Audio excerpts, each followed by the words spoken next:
نبی کریم نے فرمایا جب دجال آئے گا نا تو میرے کچھ غلام گھوڑوں پہ چڑھ کے اسے قتل کریں گے۔ قربان جاؤں محبوب کے انداز گفتگو پہ، حضور فرمانے لگے وہ جو میرے غلام اسے قتل کریں گے نا، میں ان غلاموں کے نام جانتا ہوں۔ فرمایا میں ان کے باپوں کے نام بھی جانتا ہوں، فرمایا میں ان کے قبیلے بھی جانتا ہوں۔ محبوبہ تیرے کرم پہ قربان جائیں، حضور فرمانے لگے جن گھوڑوں پہ چڑھ کے وہ جہاد کریں گے میں ان گھوڑوں کے رنگوں کو بھی جانتا ہوں۔ حضور اونٹنی پہ ہے، احرام باندھا ہوا ہے، 1,40,000 کم و بیش غلام سامنے کھڑے، عرفات کا میدان۔ محبوب فرمانے لگے پہلا جملہ، جو درد والے تھے وہ تڑپ گئے، یہ سارے درد والے تھے لیکن کچھ زیادہ مزاج شناس تھے۔ محبوب نے پہلا جملہ کہا، حضور فرمانے لگے لوگوں جس طرح آج اکٹھے ہوئے ہیں شاید اس کے بعد دوبارہ ہم اکٹھے نہ ہوں۔ پہلا اعلان ہی کر دیا کہ یہ تمہارے ساتھ جو آج خطبہ ہے نا، اس میں اشارہ دے دیا کہ دوبارہ نہیں جمع ہو گے، اگلا حج نہیں کرنا، بس ختم ہوئی بات۔ یہ آخری پہلی بات ہی حضور نے یہ بیان۔ اب وہ اتنے دل نرم ہو گئے حضور کی بات سن کے، آنکھوں میں آنسو اس طرح آ گئے، طبیعت کا ملان اتنا بڑھ گیا کہ ہر ایک کا دل کشکول بن گیا، ہر طرف سے آہیں اور سسکیاں ہیں کہ حضور کے وہ جملے یوں صحابہ لے رہے تھے جب آپ سے کوئی کہہ دے کہ بھائی بس بھائی یہ وقت بس آخری ملاقات کا ہے، تو پھر انہوں نے وہ تو حضور کی ہر بات ہی توجہ سے سنتے تھے، پر یہاں جو انداز بن گیا وہ انوکھا بن گیا۔ فرمایا شاید دوبارہ ملاقات نہ ہو۔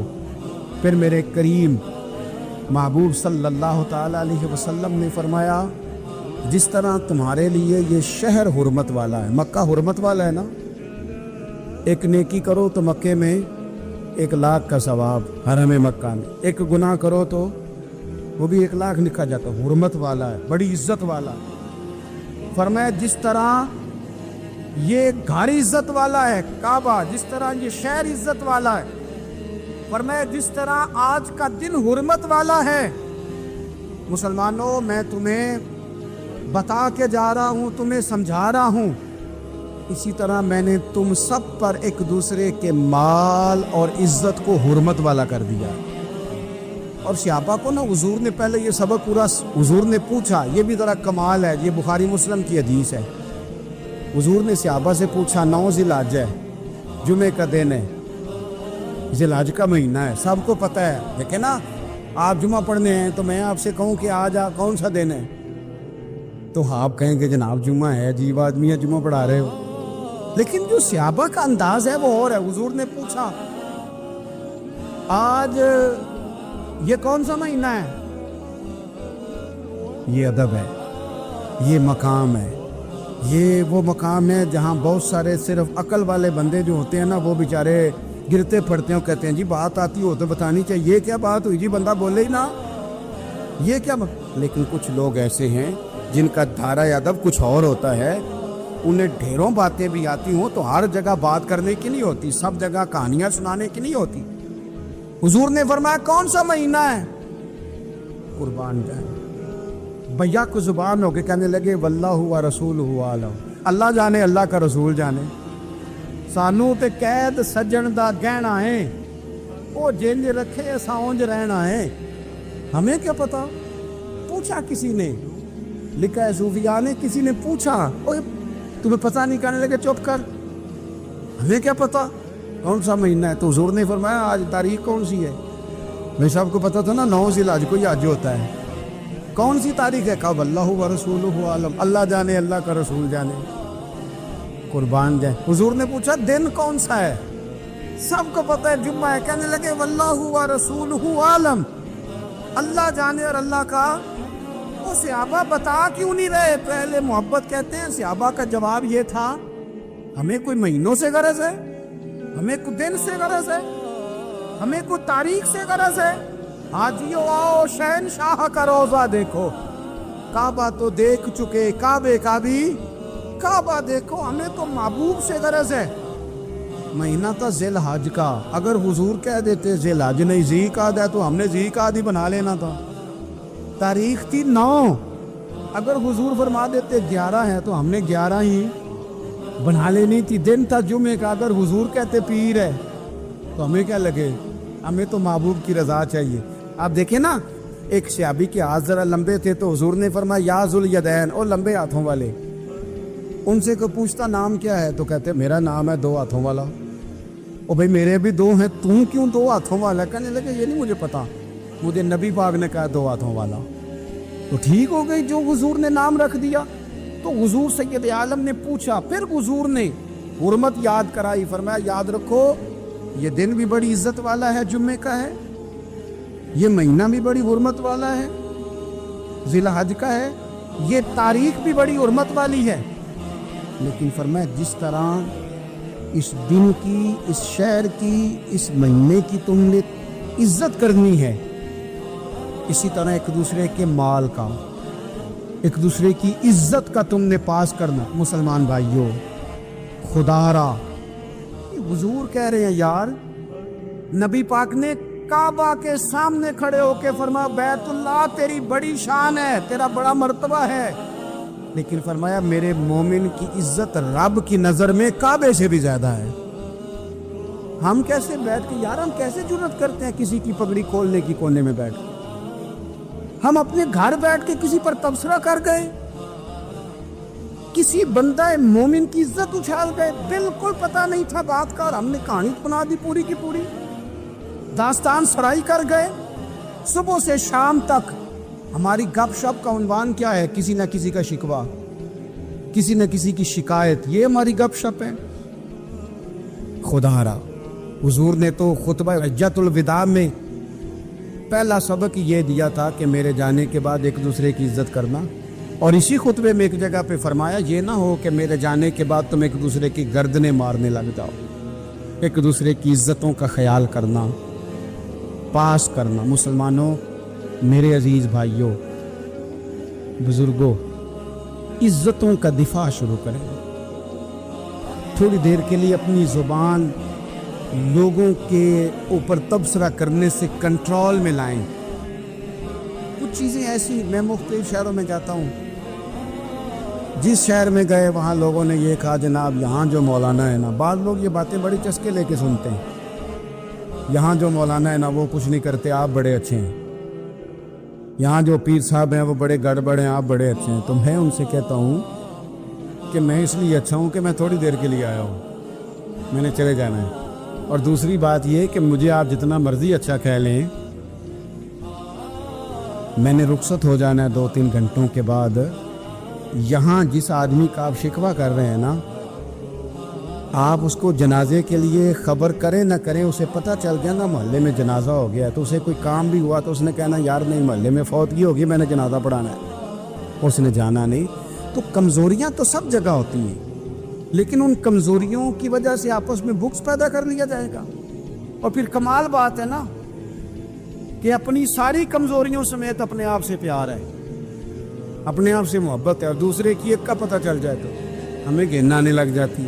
تو حضور نے خطبہ حجۃ الوداع کے موقع پر یہ بات ارشاد فرمائی. دوسرا حضور نے فرمایا لوگوں یاد رکھنا, یہ خطبہ حجۃ الوداع میں نبی پاک نے فرمایا, یہ حضور خطبہ دے رہے ہیں, اور اس وقت دے رہے ہیں جب حضور صحابہ کو بتا چکے ہیں کہ یہ آخری ملاقات ہے. جو دور دراز سے آئے ہیں ان کو بتایا ہے کہ یہ میری تمہاری جو مجلس ہے, جو محفل ہے, جو تم سے بات ہو رہی ہے, یہ آخری ہے. محبوب فرمانے لگے لوگوں یاد رکھنا قیامت قائم ہوگی. ان جملوں کا حسن ملاحظہ کر لیں. فرمایا قیامت قائم ہوگی, تم اپنے رب سے ملاقات کرو گے, اور فرمایا تمہارا رب تم سے تمہارے اعمال کے بارے میں پوچھے گا. یہ خطبہ حجۃ الوداع میں کریم نے فرمایا. صبح تم اٹھے, کیا عمل کیا, اللہ پوچھے گا. کسی سے ملاقات ہوئی, طرز کیا کی, سوچ کیا تھی, اللہ پوچھے گا. لین دین میں کیا معاملات تھے, تمہارے اعمال کے, اللہ سے ملاقات ہوگی, وہ کھڑا کر کے پوچھے گا. اور حدیث میں کئی جگہ پہ حضور نے فرمایا وہ تم سے سوال کرے گا, تمہیں جواب دینا ہے. میرے عزیز بھائیوں, تیار رہنا چاہیے, تیار. ہم نہ منت کرتے ہیں آخری دن ہونا, تنخواہ دار لوگ کہتے ہیں یار یہ آخری ایام چل رہے ہیں, کوئی خرچہ نہ بتاؤ, اس لیے کہ حساب کے متھے لگنا ہے.